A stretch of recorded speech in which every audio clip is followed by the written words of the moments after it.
ವೀಕ್ಷಕರೇ ನಮಸ್ಕಾರಗಳು. ಗುಜರಾತ್ ವಿರುದ್ಧದ ಪಂದ್ಯಕ್ಕೂ ಮುನ್ನವೇ ಇದೀಗ RCB ತಂಡದಲ್ಲಿ ಬೆಳ್ಳಂಬೆಳಗ್ಗೆ 3 ದೊಡ್ಡ ಬದಲಾವಣೆಗಳು ಕಂಡಿವೆ. ಹೌದು, RCB ತಂಡಕ್ಕೆ ಸ್ಟಾರ್ ಆಟಗಾರರು ಎಂಟ್ರಿ ಕೊಟ್ಟಿದ್ದು, ಇನ್ನು RCB ತಂಡದ ಪ್ಲೇಯಿಂಗ್ 11 ಈ ರೀತಿ ಇದೆ. ವೀಕ್ಷಕರೇ, ಈ ವಿಡಿಯೋದ ಸಂಪೂರ್ಣ ಅಪ್ಡೇಟ್ಸ್ ಬಗ್ಗೆ ತಿಳಿಯೋದಕ್ಕಿಂತ ಮುಂಚಿತವಾಗಿ GT ಹಾಗೂ RCB ನಡುವಿನ ಪಂದ್ಯದಲ್ಲಿ RCB ತಂಡವು ಗೆಲ್ಲುತ್ತದೆ ಎಂದರೆ ಈ ಕೂಡಲೇ ಈ ವಿಡಿಯೋಗೊಂದು ಲೈಕ್ನ ವ್ಯಕ್ತಪಡಿಸುವುದರ ಮೂಲಕ ನಿಮ್ಮ ನಿಜವಾದ ವಿನ್ನಿಂಗ್ ಪರ್ಸೆಂಟೇಜ್ ಕೊಡಿ.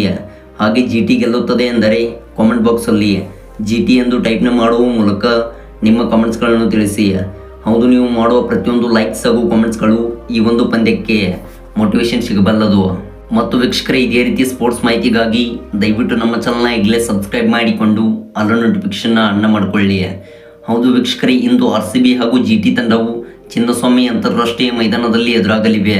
ಇನ್ನು ವೀಕ್ಷಕರೇ, ಈ ಒಂದು ಪಂದ್ಯವು ಈ 2025ರ IPL ಆವೃತ್ತಿಯ 14ನೇ ಪಂದ್ಯವಾಗಿದೆ.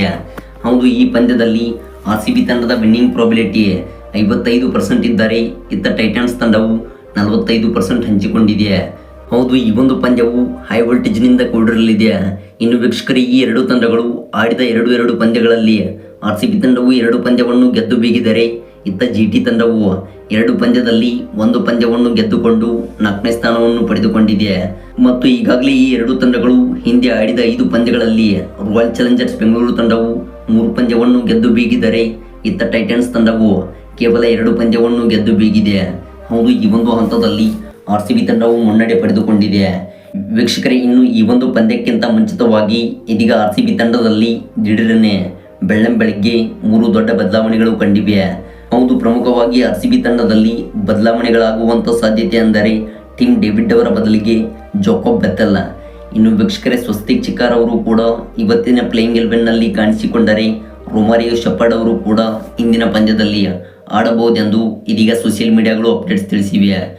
ವೀಕ್ಷಕರೇ, ಇಷ್ಟು ಬದಲಾವಣೆಗಳು ಇಂದು GT ವಿರುದ್ಧದ ಪಂದ್ಯದಲ್ಲಿ ಕಾಣಿಸಿಕೊಳ್ಳಬಹುದು. ಮತ್ತು ವೀಕ್ಷಕರೇ, ಈ ಒಂದು ಪಂದ್ಯಕ್ಕೆ ಯಾವುದೇ ಮಳೆ ಅಡ್ಡಿ ಇರುವುದಿಲ್ಲ. ವೀಕ್ಷಕರೇ, ನಿಮ್ಮ ಪ್ರಕಾರ ಇವತ್ತಿನ ಪಂದ್ಯದಲ್ಲಿ ಯಾವ ತಂಡವು ಗೆಲ್ಲುತ್ತದೆ ಎಂದು ಕಾಮೆಂಟ್ ಬಾಕ್ಸಲ್ಲಿ ಕಮೆಂಟ್ ಮಾಡಿ ತಿಳಿಸಿ. ಹಾಗೆ ನೀವು ಅಪ್ಪಟ RCB ತಂಡದ ಫ್ಯಾನ್ಸ್ ಆಗಿ ಕಂಡು ಬಂದಲ್ಲಿ ಈ ಕೂಡಲೇ ಈ ವಿಡಿಯೋಗೊಂದು ಲೈಕ್ನ ವ್ಯಕ್ತಪಡಿಸುವುದರ ಮೂಲಕ ನಿಮ್ಮ ನಿಜವಾದ ಅಭಿಮಾನಿತನವನ್ನು ವ್ಯಕ್ತಪಡಿಸಿ.